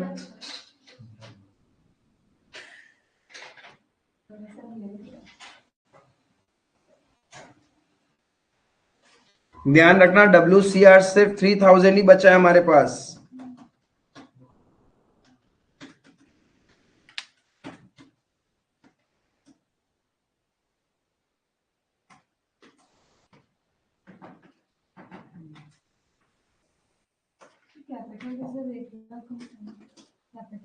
आपके 1 लाख कहां से आया? बैलेंस शीट से। ये रहा, नोट्स टू अकाउंट्स में दिया हुआ है, रिजर्व एंड सरप्लस में। अब पता है आप लोग के अंदर से क्यूरियोसिटी आना चाहिए था, भैया WCR क्यों डेबिट हुआ? आया नहीं, मैं बताता हूँ क्यों लॉजिकली, आपको तो जानना नहीं है लॉजिक, हो गया ठीक है, देख लेंगे। देखो, आपने पार्टनरशिप में सीखा था, जब भी कोई स्पेसिफिक रिजर्व बनाते हो उसके अगेंस्ट लाइबिलिटी होता है, तो वो रिजर्व पहले यूज होता है। तो आपने WCR बना रखा था 8,000 रुपए का, राइट, बट पता चला कि फ्यूचर में हमें पे करना है 5,000, पे करना है, किया नहीं है, तो उसका प्रैक्टिकली एंट्री होता है ये वाला जो आपने पार्टनरशिप में सीखा था, WCR account debit 8,000 to workman compensation payable 5,000 to partners capital आप लोग करते थे, ठीक है, या फिर यहां मैं ये कर सकता हूं टू इक्विटी शेयर होल्डर, यहां तो पार्टनरशिप नहीं है ना, ये है। तो ये लास्ट एंट्री तो आपने किया है। फिर नेक्स्ट क्या होगा, आपने अपने बुक्स में लाइबिलिटी बुक कर लिया, अब ये लाइबिलिटी कौन लेके जा रहा है? ट्रांसफर ही ले जा रहे हैं ट्रांसफर ही कंपनी लेके जा रहा है, तो हम इसको कहां ट्रांसफर करेंगे? कुछ शेयर होल्डर्स के पास। अरे रे रे, अरे कोई भी लाइबिलिटी ट्रांसफर ही कंपनी लेके जाता है तो उसको बुक वैल्यू पे कहां ट्रांसफर करते हैं? रियलाइजेशन अकाउंट में ना। सिंस कंपनी बंद हो रही है, हम क्यों पहले कोई नया लाइबिलिटी अकाउंट खोले और फिर उसको रियलाइजेशन में ट्रांसफर करें? हमने क्या किया, देखो इसका सेट ऑफ एंट्री पास किया, हमने ये और ये किया ही नहीं, ये क्रेडिट हुआ, ये डेबिट हुआ, ठीक है, ये कैंसिल हो गया। नेट एंट्री क्या बना? Debit to realisation to equity share holder, यही बना ना। इसीलिए ऊपर वाला एंट्री में आपने WCR को डेबिट किया था, रियलाइजेशन में ट्रांसफर किया था ना 5,000, क्योंकि आपने इतना दिमाग लगाया नहीं, हो ऐसे होके फिर ऐसे होता है क्या? आपने सोचा वो कोई लाइबिलिटी है तो उसी अकाउंट को डेबिट कर दो, और उसका मतलब ये नहीं, आपने एक थोड़ा सा शॉर्टकट मार दिया। क्योंकि जब कंपनी बंद हो रही होती है हम कोई नया अकाउंट खोलने की कोशिश ही नहीं करते, जो ऑलरेडी एग्जिस्टिंग अकाउंट है उसी से जर्नल एंट्री पास कर लेते हैं। भैया बोलो अभी आप वैभव। अभी जो समझाया अब एकदम समझ नहीं आया, भैया एक बार वापस समझाना ना। आएगा कैसे, पार्टनरशिप पढ़ा हुआ ही नहीं है अपने को। 12 में तो किया था। अरे बाबा देखो, यहाँ है WCR 8,000 का, ठीक है। हाँ ठीक है। अब क्वेश्चन बोल रहा है एक्सपेक्टेड लाइबिलिटी है 5,000 का, तो जब तुम्हारा एक्सपेक्टेड लाइबिलिटी, तो अपने बुक्स में एक लाइबिलिटी लेके आना पड़ेगा ना, वर्कमैन कंपनसेशन पेबल 5,000। अब जब लाइबिलिटी बढ़ाओगे तो रिजर्व से ही तो पैसा निकालोगे, तुमने रिजर्व बनाया क्यों था? इसी लाइबिलिटी के लिए, तो तुम्हारा हाँ ये कम हो जाएगा, बचा ये 3,000। 3,000 बचा, ठीक है। चलो पहले ये काम कर दिया, अब कर पता दो। चला ये कंपनी है, हमारी कंपनी को खरीद रही है, तो ये हाँ लाइबिलिटी भी तो उसी को ट्रांसफर कर दोगे ना तुम। हाँ जब करेगा ट्रांसफर। लाइबिलिटी ट्रांसफर करोगे तो बुक वैल्यू पे रियलाइजेशन में ट्रांसफर होगा। हाँ तो होगा। तुमको यहाँ पे जो एंट्री किया है, ये वर्कमैन कंपनसेशन रिजर्व, इसकी जगह क्या लिखना चाहिए था? Workman compensation payable account. Payable. हाँ पेबल अकाउंट होना चाहिए क्यों था। नहीं लिखा? क्योंकि हमने ऑलरेडी बैलेंस शीट में वो अकाउंट बना नहीं रखा, या तो पहले वो अकाउंट बनाते फिर ट्रांसफर करते, तो क्या फायदा, पहले तुम ये एंट्री करते। देखो, your first entry WCR to WCP 5,000, 5,000 हाँ।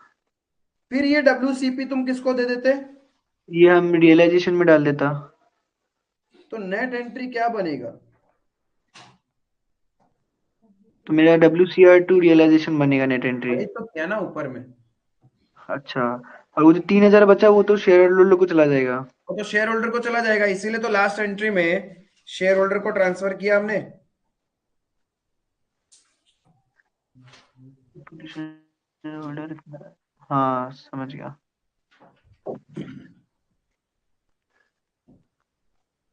और बाद में शेयर होल्डर को जो जो तुम्हें ट्रांसफरी कंपनी से मिला है दे दो, सारा अकाउंट क्लोज हो चुका होगा।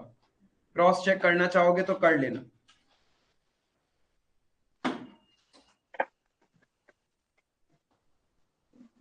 जैसे 160 के बाद भी 55,500 बच रहा था, तो फिर कैश में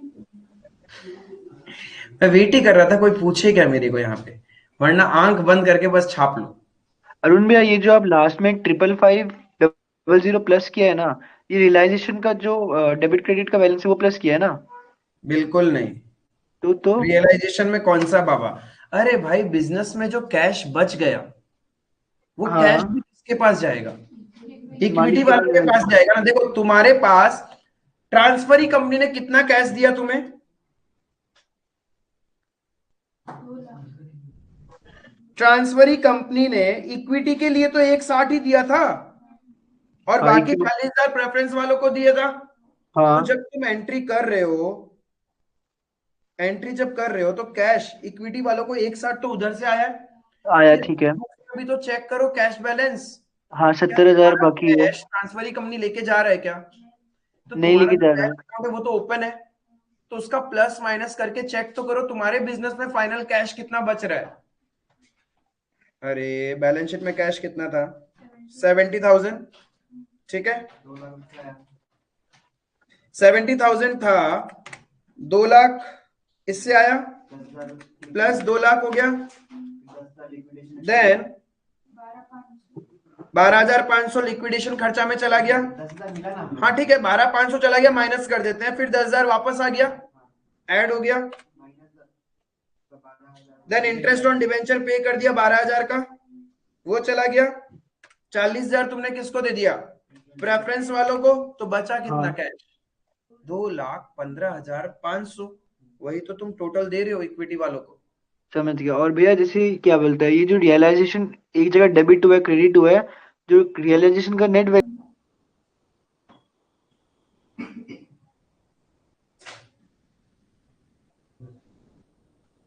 सारा एसेट्स एंड लाइबिलिटीज अपने बुक्स में लेके आएगा।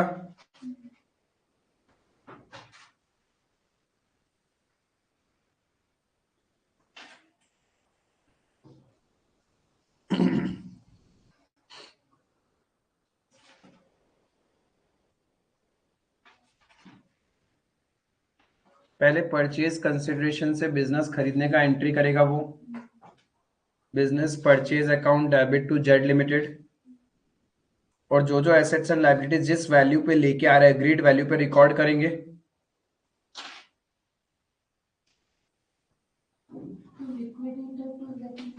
हाँ कर सकते हैं, ऐसा कुछ नहीं।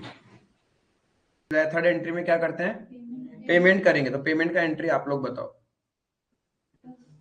लिक्विडेटर ऑफ जेड लिमिटेड या फिर Z limited account debit 17,20,000 to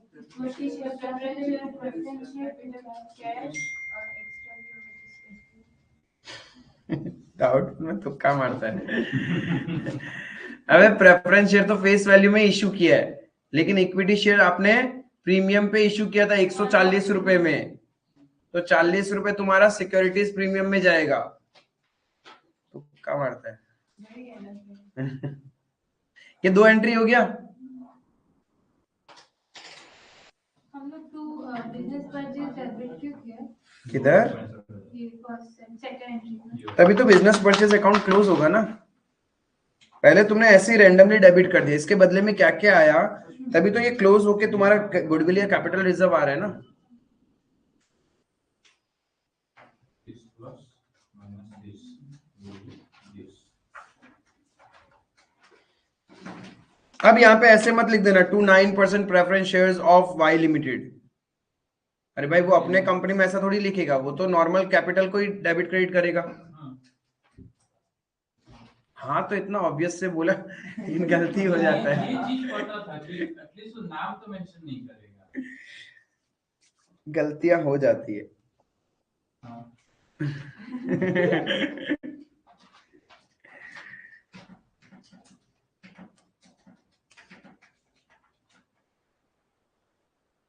third entry में डाउट।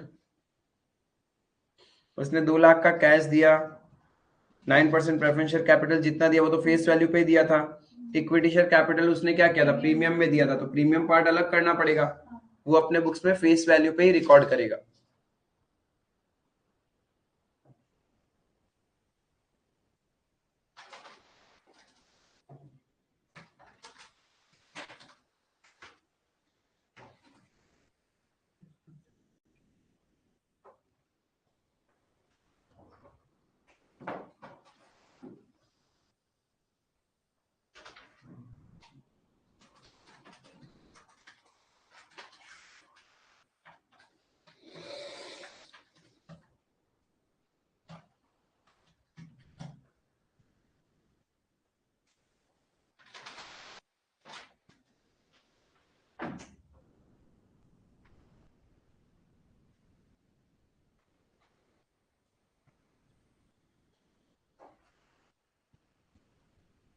पॉइंट नंबर 1 में डिबेंचर्स को पेमेंट करने का बात किया गया है।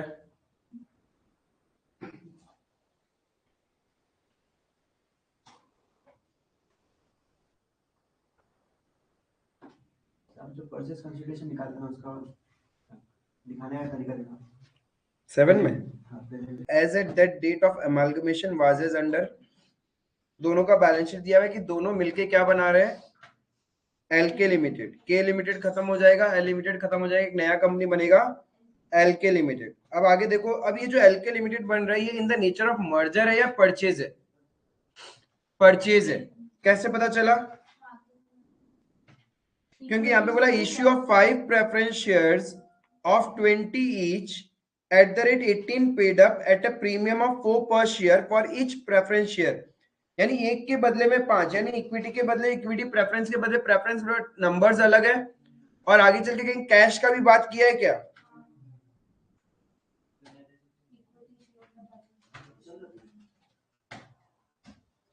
तो पहला ऐसा सेम लैंग्वेज का एक क्वेश्चन हमने लास्ट क्लास में किया था, amount of preference shares to be issued निकालने के लिए। ये 18 में 4 ऐड होगा या 20 में 4 ऐड होगा? 18 में 4 ऐड होगा प्रीमियम, ठीक है, 22 हो जाएगा वो।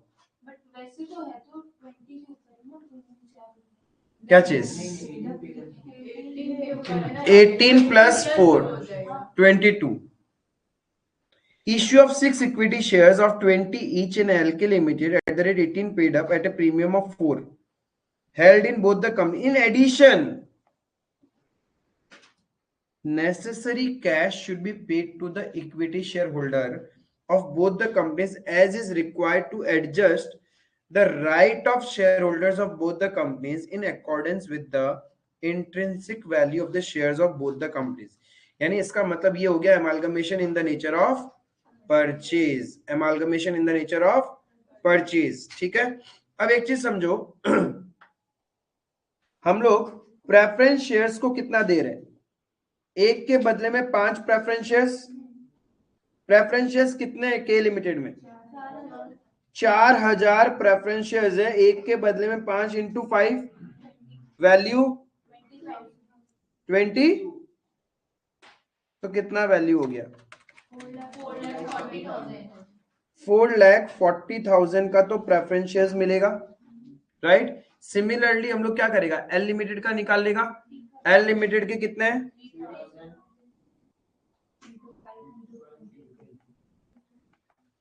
कितना? इतना रुपए का प्रेफरेंस शेयर्स मिल रहा है, ठीक है। सिमिलरली इक्विटी के लिए क्या बोला, यानी मैं इधर लिख दूं क्या, preference share holder, preference share capital of LK limited, इसको मिल रहा है 4,40,000 का और इसको 3,30,000 का, ये तो प्रेफरेंस शेयर मिल रहा है। फिर equity share capital of LK limited, equity shares of LK limited, preference shares of LK and equity shares of LK. Equity shares कितने मिले? नंबर ऑफ इक्विटी शेयर्स कितने हैं? Number of equity shares 8,000 and 3,000। अब क्या बोल रहा है, कितने के बदले में कितना देगा? एक के बदले में 6, तो 8,000 इंटू 6, 48,000 इंटू 22, यानी 10,56,000 रुपीज का इक्विटी शेयर्स। और इधर एक तो ये हो गया, और क्या दे रहा है? कैश भी दे रहा है। तो कैश निकालना पड़ेगा ना, कितना दे रहा है, कैसे निकाले? नेट एसेट्स करके। अब नेट एसेट्स क्या करेंगे, जो जो वैल्यूज चेंज हो रहा है वो चेंज कर लेंगे। Assets and liabilities are to be taken at book values, inventories and trade receivables for which provision at the rate 2% and 2.5% to be raised। यानी एक तरह से हम लोग अलग से एक प्रोविजन, यानी लाइबिलिटी बढ़ जाएगा। तो जब तुम नेट एसेट्स निकाल रहे हो तो तुम्हारा नेट एसेट्स कितना आ रहा है? के लिमिटेड का नेट एसेट्स कितना आ रहा है? Total assets minus outside liabilities करके कितना आ रहा है? 15,60,000। और एल लिमिटेड का ये सबका आया क्या?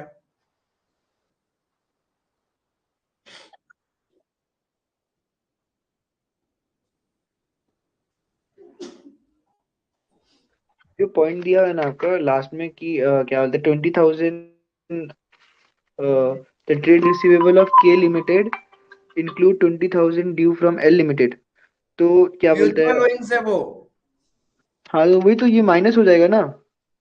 हाँ ये माइनस हो जाएगा। ट्रेड रिसीवेबल में 275,000 है, टू लैख हाँ 75। तो जो प्रोविजन बनेगा वो पहले तो ये माइनस करेगा फिर प्रोविजन बनेगा ना। अरे भाई ये तो के और एल के बीच का ट्रांजेक्शन है, एल के लिमिटेड का ट्रांजेक्शन थोड़ी ना है। जब एल के लिमिटेड अपने बुक्स में रिकॉर्ड करेगा तब एलिमिनेट करेगा ना म्यूचुअल ओइंग्स बोल के। के नहीं थोड़ी ना समझा एल ये। में जा रहा है या एल थोड़ी ना के में जा रहा है। नहीं, अलग ही एंटिटी फॉर्म हो रहा है दोनों मिलके। हाँ तो उस अलग एंटिटी जब इन दोनों को लेके आ जाएगा तो उसको लगेगा कि के से पैसा लेना है, एल को पैसा देना है, हाँ, तब वो म्यूचुअल ओइंग्स बोल के कैंसिल करेगा, क्योंकि के भी अब उसी का कंपनी है और एल भी उसी का कंपनी हुआ। और फिर ये जो प्रोविजन बना रहे हैं हम लोग, ये प्रोविजन में तो ये 20,000 का भी प्रोविजन होगा, तो वो माइनस हो हाँ जाएगा क्या। हाँ। अच्छा। तो टोटल ट्रेड रिसीवेबल्स तुम्हारे कितने, 2,75,000 इन the books of K limited, उसका प्रोविजन कितना बनाना है, यानी 6,875। क्लियर है। तो आपने ये किया होगा। जैसे उसको अगर डायरेक्ट इन्वेंटरी में से less 2% no no no no, फिर तुम्हारी जर्नल एंट्री जब तुम करोगी ना तब तुम वहां पे कुछ ब्लंडर कर दोगी। डायरेक्ट करने से आंसर करेक्ट आता है, प्रॉब्लम नहीं है। जर्नल करने के टाइम याद रखना आप ग्रॉस वैल्यू को रिकॉर्ड करते हो, नहीं तो वहां नेट वैल्यू रिकॉर्ड कर लिया तो तुम्हारे बुक्स में तो पहले से ट्रेड रिसीवेबल्स कम दिखेंगे, यानी तुमने ये मान लिया कि डूब ही चुके हैं।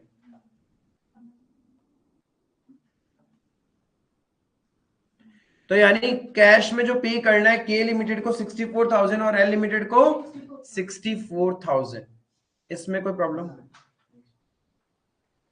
आज के लिए धीरे धीरे धीरे धीरे। हाँ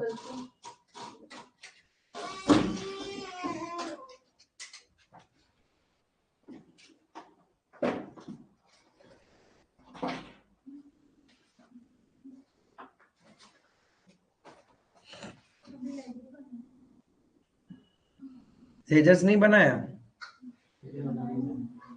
आपसे रिक्वायरमेंट पार्ट क्या है, prepare ledger account in the books of K limited and L limited to close their books. तो आप क्या कर सकते हो, दोनों का बुक्स एक साथ ही बना सकते हो। एक रियलाइजेशन अकाउंट बनाओ, दो कॉलम बना दो, एक के लिमिटेड का और एक एल लिमिटेड का, और सारा का सारा assets and liabilities at book value transfer कर दो। जो चीज आपने जर्नल में किया वो चीज अब डायरेक्टली लेजर के थ्रू करना है आपको। मतलब कोई भी अकाउंट बनाए 2 कॉलम डाल देना। हाँ कोई भी अकाउंट बनाओ आप, 2 कॉलम डाल दो उसमें।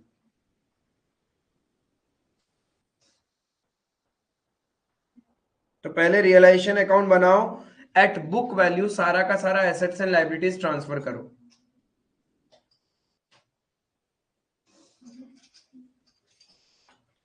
यहां पे किसी को डाउट है कि कैश वाला वैल्यू कैसे निकाला तो पूछ लो।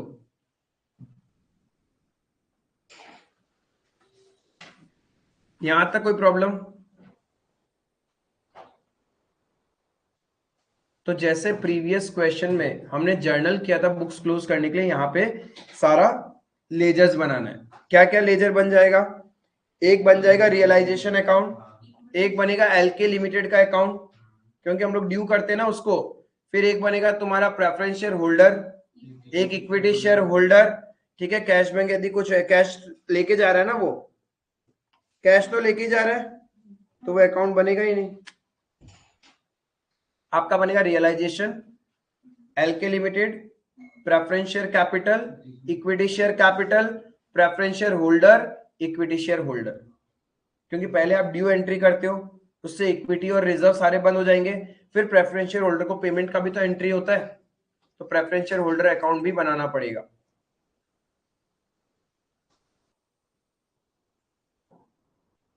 मैं नहीं दिखा रहा, ड्राफ्टिंग करो सेल्फ, कुछ छोड़ थोड़ी ना रहा है। तो cash at bank, cash in hand, goodwill, land and building, plant and machinery, furniture and fittings सब डाल दो उसमें at book value. Inventories, trade receivables, फिर क्रेडिट साइड में सारा का सारा लाइबिलिटीज डाल दो। लाइबिलिटीज में क्या क्या है? ट्रेड पेबल्स है, 5% डिबेंचर्स है, सिक्योर्ड लोन है, सब कुछ डाल दो उधर। वो इसका प्रोविजन भी आएगा ना इन्वेंट्री और इसका, क्या चीज? इन्वेंट्री और ट्रेड रियलाइजेशन में क्यों आएगा? क्या उसके बुक्स में प्रोविजन है क्या? जो कंपनी खरीद रहा है वो अपने बुक्स में प्रोविजन बनाएगा। अरे हम इंट्रिंसिक वैल्यू तो जो बायर है उसके पॉइंट ऑफ व्यू से निकालते हैं ना। अभी मैंने क्या बोला, सारा assets and liabilities at book value, तो जो बुक्स में है ही नहीं उसको ट्रांसफर कैसे करोगे?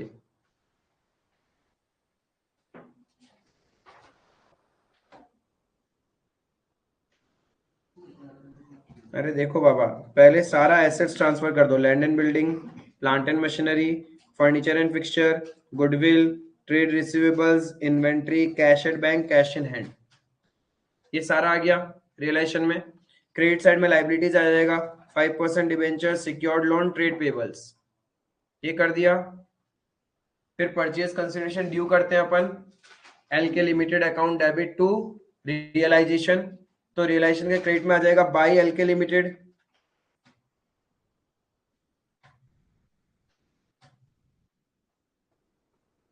ये हो गया परचेज कंसिडरेशन।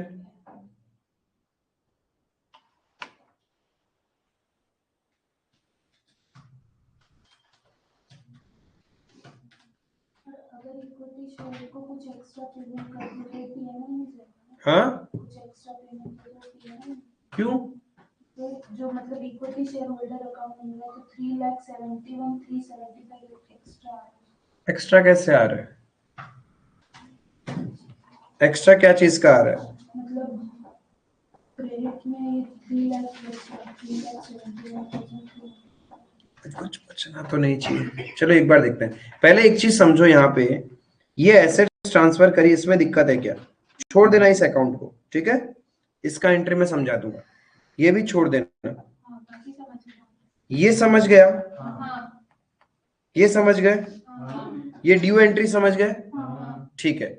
अब इसके बाद हम क्या करते थे, वो पेमेंट करता था हमें, तो जो जो वो पेमेंट करता था डेबिट टू एलके लिमिटेड, तो ये इसका पोस्टिंग होगा ना। पहले पहले आपने परचेज कंसिडरेशन ड्यू किया तो एंट्री क्या हुआ, LK limited account debit to realisation, realisation में आ गया by LK limited, LK limited में आ जाएगा टू रियलाइजेशन, ठीक है?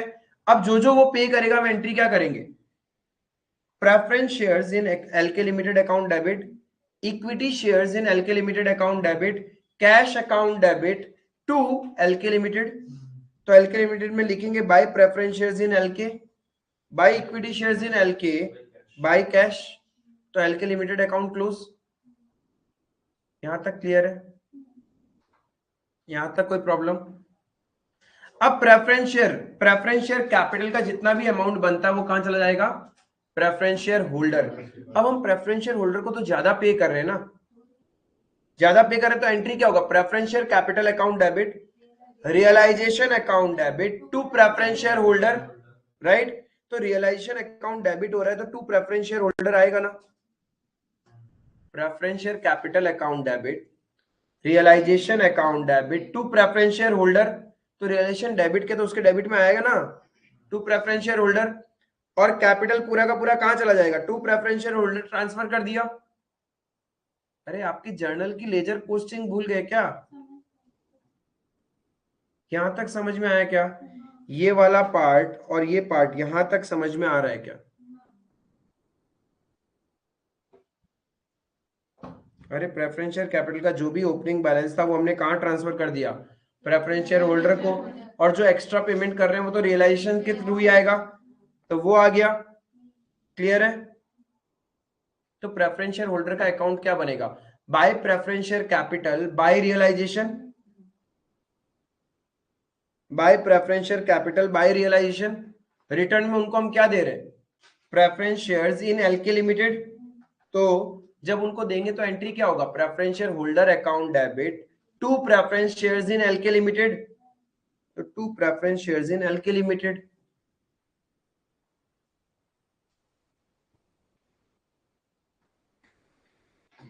यहां तक बन पा रहा है क्या आप लोग से? खाली पोस्टिंग है तो करनी है। तो वही तो करना था, मैंने कहाँ कुछ बोला कुछ और करना था। एक बार ऊपर करिए ना।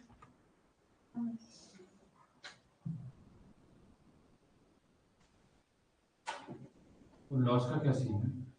अरे भाई रियलाइजेशन का जो भी फाइनल बैलेंस होता है वो किसके पास जाता है? शेयर इक्विटी शेयर होल्डर के पास। तो वो ट्रांसफर कर दिया, क्योंकि रियलाइजेशन डेबिट क्रेडिट माइनस करने के बाद डेबिट बैलेंस आ रहा है, मतलब loss. Realisation is a nominal nature account, मतलब बेसिकली बैलेंसिंग फिगर है ना। बैलेंसिंग फिगर है, तो वो लॉस इक्विटी शेयर होल्डर में ट्रांसफर हो जाएगा, तो रियलाइजेशन क्लोज हो गया मेरा। कैसे बेशरम होती है, अभी जर्नल किया लेकिन लेजर पोस्टिंग में फटा पड़ा है।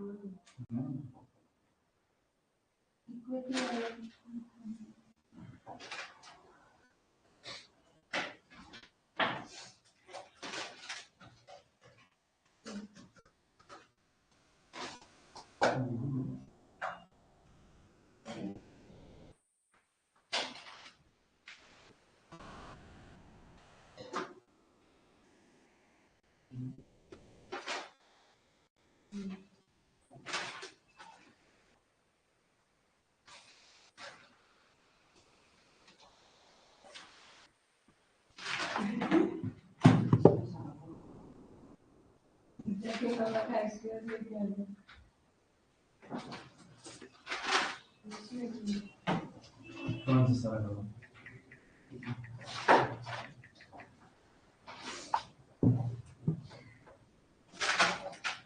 बाबा रियलाइजेशन क्लियर है? बना क्यों नहीं एक बार में? कुछ लोग तो बार बार सॉल्यूशन देख रहे थे। जो जर्नल था उसका पोस्टिंग करना था लेकिन बेसिक। खाली वो लॉस वाला में वो प्रॉब्लम होता है, पर बाकी तो पोस्टिंग बैलेंसिंग फिगर रियलाइजेशन का क्या होगा? जब लास्ट क्वेश्चन में प्रॉफिट निकला था तो ट्रांसफर किया था ना इक्विटी शेयर होल्डर में, तो वही हुआ। रियलाइजेशन क्लियर है? L K limited account, L के, हाँ परचेज कंसिडरेशन डाला, फिर जो जो उससे आया वो अकाउंट क्लोज हो गया। देन प्रेफरेंस शेयर कैपिटल जो भी था face value preference share holder में चला गया, और जो एक्स्ट्रा पेमेंट कर रहे हैं उसका एंट्री होता है realisation to preference share holder. फिर प्रेफरेंस शेयर होल्डर को एल के लिमिटेड से जो मिला था वो दे दिया हमने to preference shares in L K limited, तो प्रेफरेंस शेयर होल्डर का अकाउंट भी क्लोज। यहां तक बन गया क्या? Similarly equity share capital, equity share capital का ओपनिंग बैलेंस, फिर जितने भी रिजर्व्स एंड सरप्लस है वो भी इधर ट्रांसफर हो जाएंगे, तो फाइनल जो भी बैलेंस है वो कहां चला जाएगा? इक्विटी शेयर होल्डर के पास।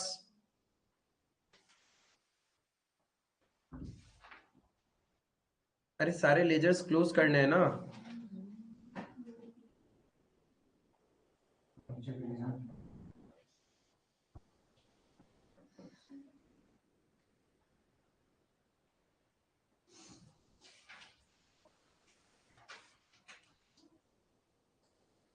इक्विटी शेयर होल्डर का अकाउंट जर्नल एंट्री से भी समझ लो, नहीं समझ में आया तो।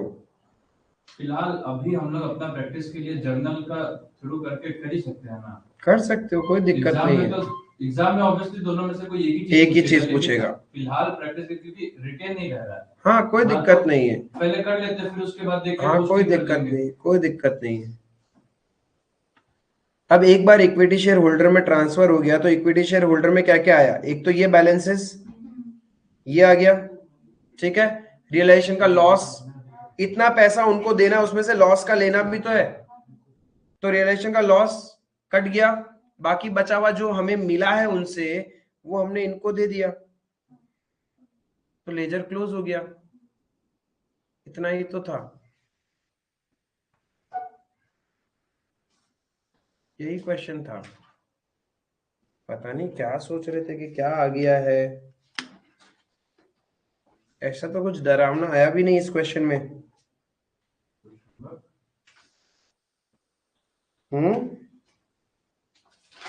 कुछ डरावना था क्या?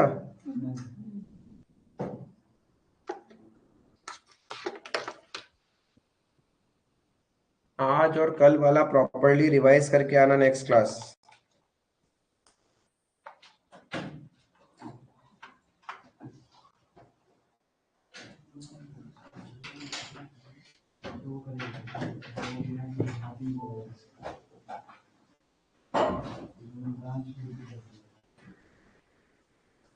क्लियर है? That's all for today. Thank you.